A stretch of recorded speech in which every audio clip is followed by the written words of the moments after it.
Hey everybody, it's Dr. Kevin Green here from Innate Wellness Center in Beverly, Massachusetts. And you know, it's the fall season and it's squash season. Topsfield Fairgrounds just had their largest pumpkin of all time. But what I want to talk about today are things that can happen to our squash, our head, concussions. Really a hot topic these days, and I just want to go over a couple of basic misconceptions. You know, when a lot of people think about concussion, they think, hey, there has to be head trauma, there has to be a loss of consciousness. And while those are very common ways to get a concussion, concussions can happen without head trauma, from a fall, from a car accident, whiplash when there hasn't been any head impact at all. And especially without loss of consciousness. You know, certainly, you know, if you think about what the brain's goal is with kind of shutting everything down when you lose consciousness, and basically that's what it is. It's your innate intelligence saying, hey, you know, I need to assess what's going on here and to make sure that we can run and function and control everything. So everything gets shut down so your body can kind of make those connections. And usually it's within a few seconds that, you know, you start to come around and those connections start to be put back together, and your brain kind of assesses and figures everything out. So if you've had a concussion without loss of consciousness, basically it's just a milder form, and your body says, hey, you know, we can deal with this, but there's a couple things to watch out for. And, you know, we as parents are always very concerned about the the health, the safety of our children, and we might, you know, keep them from doing certain things that might be injurious to them. A couple basic things to think about.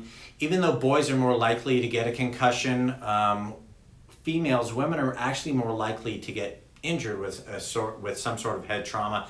Obviously, smaller children, people with lack of muscle tone and things like that, where they don't have quite the ability to protect themselves. And so you think about it, our brain isn't, you know, glued into our skull. It kind of sloshes around there. It's inside some fluid. So, you know, it can bounce around in our brain with, you know, some pretty simple impact. And so certainly after any kind of head trauma or any kind of, whether it's diagnosed as a concussion or not, we need to keep an eye on our kids or keep an eye on ourselves or our loved ones and see how they're acting. You know, we have to look out for unrelenting headaches, you know, changes in demeanor, changes in, concentration and things like that. If you have any concerns, certainly seek out the advice of a medical professional so you can have the right studies, the right tests done to rule out anything dangerous. You know, we really have to be careful about taking care of our brain. Short of that, there's a couple things that we can do after a head trauma or a concussion, post-concussion symptoms.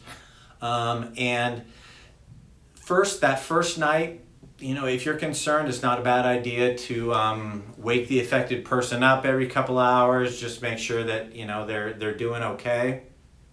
Make it through that first night, then there's a couple things that we want to do to help the body to repair. So one of the big things is rest and repair, okay? It is important that we kind of allow our brains to shut down, to kind of get away from all the inputs that we have going on. So, you know, I know it's tough with kids, but, you know, trying to get them to stay away from their cell phones, stay away from the TV, stay away from their laptops. You know, they even recommend kind of maybe taking some time off of school or staying away from, you know, homework or doing schoolwork and things like that. You know, and video games are a big no-no here too.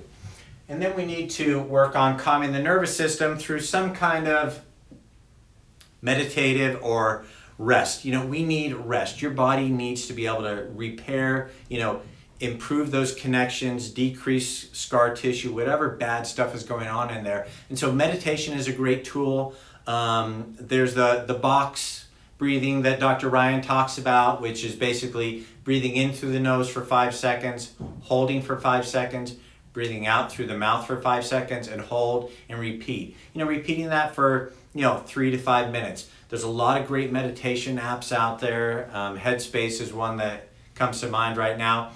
You know, shutting down the TV early, staying away from LED lights and those things, making sure that you're prepping before you go to bed so that you can, allow the body to shut down. Another thing that is great for the brain is healthy fats. So we're talking about, you know, fatty fish, avocado, nuts, fish oils, those things that are really important for our brain. Our brain does great with fat for fuel and for repair. Another thing is to keep moving. We don't want to be doing jumping jacks. We don't want to be sloshing our brain around in our skull, but keeping moving, keeping the neurology going on. So when we move all of our joints, all that information is fed up to our brain and has a positive healing effect.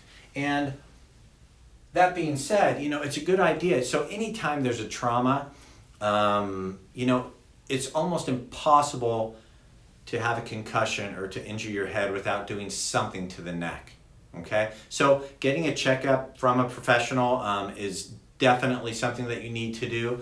And again, getting to that joint mobility. We have more information going to our brain than from anywhere else in our body at these top two, cervical vertebrae. So we have more information going from those joints than anywhere else in our body. So making sure that those are moving correctly so that we can send all that, the positive reinforcement, positive energy, positive information into our brain is going to help and speed the healing process. There's a little bit more information about what I just talked about on our blog, so please go to Innate Wellness Center or in8wc.com. You can click on either the Beverly or the North Andover link and go over to the blog, and you can find out a little bit more information about what we're talking about this month. Certainly, if you have any questions, please give us a call. The number at our office is 978-927-8466. Give Eli a call, and if you want to get checked out, have your loved ones checked out, we'd be more than happy to help you out. Have a great day.